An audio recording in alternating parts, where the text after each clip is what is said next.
Hey guys, welcome to Nine Links. All right, this is Alex. Hey, today I just want to show you a little bit. We're going to talk about night blooming jasmine today, and I noticed that some of the growth that when I brought this in, the bottom needs a little pruning that I forgot to do, which right now is not late. As you can see, the plant is still pretty healthy, and the amount of leaves that it grows out is a lot smaller than when you actually leave the plants outdoor. As you know, outdoor sunlight is more intense. Therefore, sometimes more leaves and stuff. But when I brought it inside, you can see down here all the leaves are slowly falling off, and after a while, like around December or January, the weather gets really cold outside, and they can sense it actually not getting enough sunlight, and also so it kind of like calls them for dormancy, so they drop off the leaf a lot faster.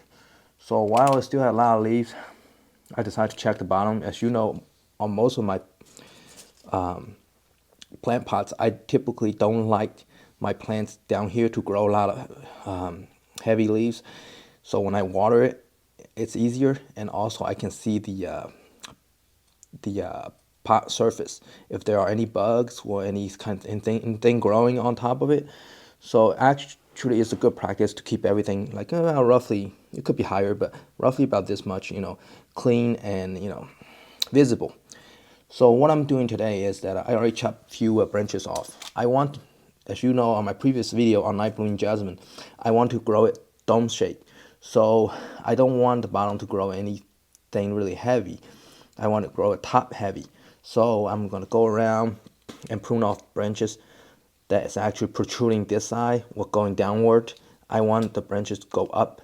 So like for example, like this one, earlier I have a branch right here coming out like that. I cut it off, and I have another branch over here facing downward. I cut it off too. So I kind of keep the branches clean from like inside all the way out here. I don't want them to, what should I say, crisscross other branches. So what I'm gonna do right now is actually examine branches, see if they are actually in the way of another branch. If it is, then cut them off. Reason being is that one of the pruning tips is that when two branches are crisscrossing each other, it's not a good idea, because one branch will suppress on the other branch, and what the other branch is suppressing on, they both basically getting weight of each other, and eventually the branch will what should I say, cause problem for another branch. So might as well just cut them off while you're at it. So that's a good practice anyway. All right, so what I'm going to do is just turn the pot slightly. Like for example, this one right here. See, this is that branch right here. There's nothing you could do about it. So it's not going to do anything besides sticking out like that. So it's for the purpose of a look, we're going to cut it off. Now, when you, where'd it go? When you cut it off, you probably think it might be a good branch, but when you examine inside, you see this, it's white, and it's really light. It's not green, so it means it's actually a dead branch. So it's okay to get rid of it. So once after you finish, just make sure you do a good cutting. Clean up, cut a little bit. I won't say I'm doing a good cutting, but just try to minimize the wound. Get it as flat as possible. And as you can see over here, let me turn around. The cut I just made, the inside is pretty much white, but there's a little bit of green up here. That means there are very, very small chance new shoots might grow from this side. So let's leave it at that. And the thing about night blooming jasmine is that you don't have to cover up the wound, and it'll recover pretty quick, and it takes care of itself. And about covering up the wound, some plants like white champagne and stuff, they're very or should I say, prone to disease and infections from their cuttings. So people will go and use the there's a black paint called wound cover. They go paint it over and try to cover up the wound. My advice is that believe it or not, it's best for plants to recover themselves than you try to do extra step for them. Although you can use cinnamon dust to put on the wound, it helps a little bit. But I usually recommend just make a clean cut and avoid like splashing water on it after a while. Let it recover. So but yeah, you can go for alternative methods. But those things sometimes doesn't cause. It doesn't provide much help instead of causing more problem for the tree. All right, anyway, so we're just looking around, and as you can see, these are flower stalks from earlier blooms. We can take them off while we're at it. That's a lot less cleaning for me to do later. And then just twist around. Okay, now one example is right here. Let me take these leaves down. So this is fallen leaf, so you can see it. Like one good example is right here. You see this little branch right here? Here, let me twist it this way so you can see it. You see this little branch here? It's actually crisscrossing into this branch and this branch. As you can see right here, it goes up and then crisscross in here. Now, I'm going to take this branch out. Now, another reason I told you about, like for example, if this branch were to grow big and this one and that one's grow big also, they're going to press on each other, which eventually cause problem for all three branches. So by getting rid of one branch, we solve the problem for the other two.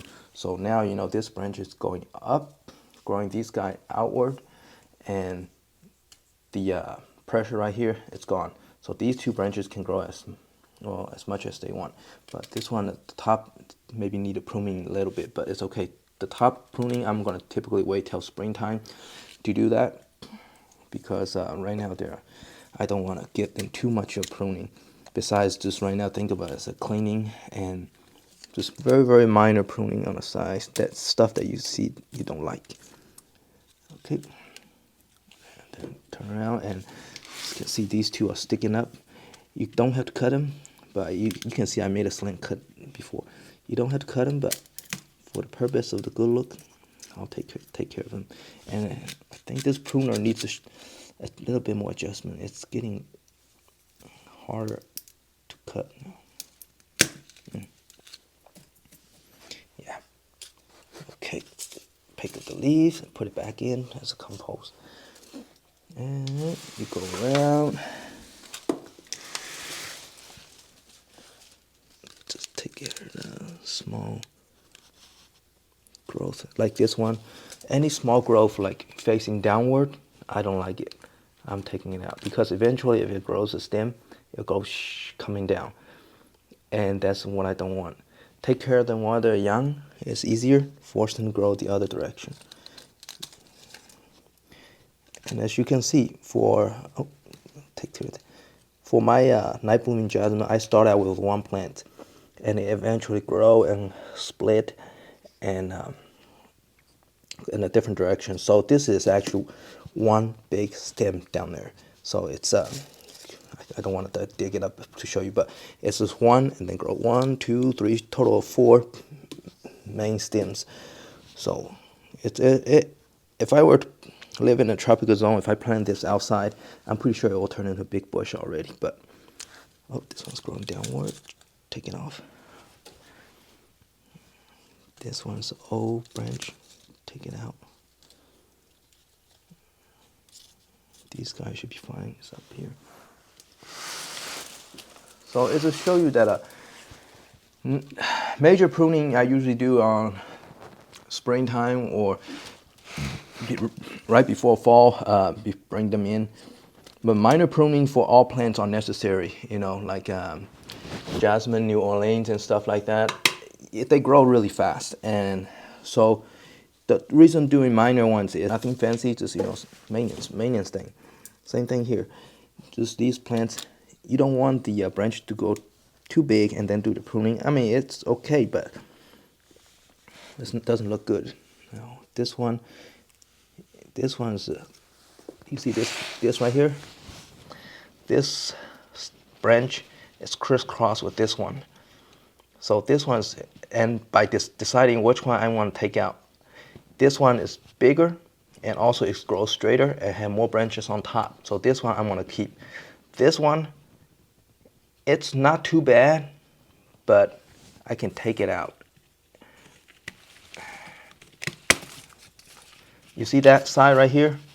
This is damage from this laying on top of it like this. It caused damage to the other branches. So by taking it out, it relieves pressure from this side. Oh, this is a big branch. Pretty good for propagation. But you know what? I already have enough of these propagations. Time to go. Doop. See, now when you look at a healthy branch, when you cut off, for night blooming jasmine, you should see a white, a little bit of green in the center and a white around it, and then outside the skin layer of the sheet. All right, take this off. No need to grow additional one in here. And then just look around. Looks good. And while doing that, also inspect for bugs and stuff. So far, night blooming jasmine has been pretty clean this year. I mean, most of the time. Now you take this one off. No downward growth. Now, it really depends on how you want to grow your night blooming jasmine, just like other plants. Some people might say, "Hey, I like it. The branches grow downward. I'm thinking about doing some kind of design." Well, if that's your style, then just trim to something that's growing upward. Now these guys doing all right. This one eventually grow crisscross over here, which I leave it alone for now since it's not growing all the way. It's just on the halfway. So that's about it today. Not much going on. Just a very, very minor pruning to keep them in shape. And sometimes, as long as they don't crisscross or growing out in an odd angle, as long as they remain the dome shape, I'm okay. All right, guys. If you have questions, just feel free to post below. And I'll see you guys next time.